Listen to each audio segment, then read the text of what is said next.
So what is the perfect hypnotic interview, and when do we do it? The perfect hypnotic interview should and always be the initial starting point with any client. The function here is to just investigate the mindset with the issue presented to find the doubts, the conclusions, and the twisted knots where your client's thinking has created the issue in the first place. Hello, it's Jansen here from the Conversational Hypnosis Academy. We now reveal how to and do the perfect hypnotic interview for your hypnotherapy sessions. As a hypnotist, the worst thing we can do is categorize every smoker with every smoker and every anxiety with every other anxiety client. Every client you see is different, and every client you have has their own motivation, leverage, and unconscious payoff that needs to be explored before progression through the session. So if you're using a script for every smoking client, then changing the script to your titled anxiety script, this may have you thinking again. So how do we begin the perfect hypnotic interview?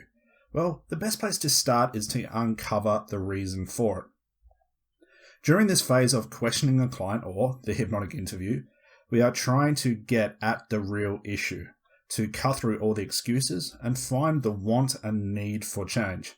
So by using the questions such as what, why, when, example questions, or even how questions, we can start to gain a picture and see what is happening inside of a client's mind. If you are not clear about the motivation for change with a client, how can we begin to help them?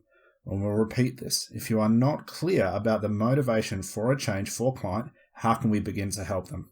Again, a script cannot uncover these blocks. The script is created as a one-size-fits-all process that puts all smokers into one box and all weight loss clients into one box, and even all other addictions or even fear of heights into one box. And yes, even if you're writing a different script for every client, are you not essentially just writing the same procedure but with different words? If you are attacking the conscious conclusion of the issue, no words you put into a script will affect the outcome, no matter how good your patterns are or even how good your hypnotic stories are written on that piece of paper. As you are firing away questions and gaining responses, where this can get a little bit tricky, it's at this point your questions need to be formed specifically to stop you getting blocked for what to do or say next. And this is one of the biggest issues we come across. And there are some rules to apply with any question you ask. Yes, any question can be used that creates the perfect circumstance for a client to express the real issue of the unconscious mind. Firstly, let's look at the unconscious moment. The question you ask about the issue is irrelevant. Now repeat that. The question you ask about the issue is irrelevant. There is no magic question.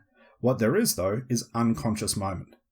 What is the result of the question you ask? Was the response loaded with unconscious moment, which is what we want?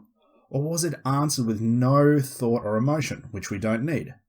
If you get a lot of unconscious moment, keep on track with that question type. If you do not, ask something else from a different angle. The next part is never presume. Resist the notion of presuming that what your client means. If the response you get from a client is confusing, clarify it. Don't assume, because this is where you'll miss the point. Do not direct the questions you have.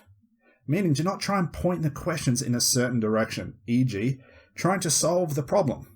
Point these questions as examples to find out a clear understanding of the mind, and that is all. Never direct them towards an end result. Stay curious, one of the most important ones. Be more curious about how a client got to this issue rather than finding a solution. It's your client's job to find the solution, not yours. We just put them in a place where they can find it. Slow down. Now this may seem simple, but you need to ask a lot of questions to get to the crux of the problem. But once you are there, the remainder of the session is very quick. Slow down. Do not rush this interview process. If you rush, you'll miss everything along the way that the unconscious mind is giving you in regards to clues to helping your client overcome the issue for themselves. Lastly, resist preparing questions.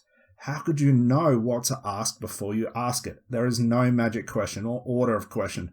What there is, though, is perfectly timed question with unconscious moments that reveal to you the very understandings of a client's issue.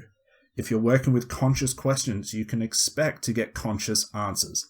And these answers are loaded with no emotion, no exact thought, and they're just off the top of the moment answers. What we are looking for is deep contemplation with our questions.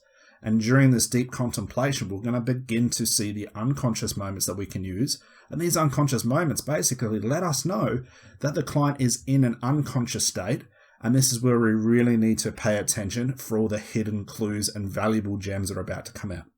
So that's all for now. This is Scott Jansen from the Conversational Hypnosis Academy. Employ these strategies to your session, and we look forward to hearing about your success in the future. Bye for now.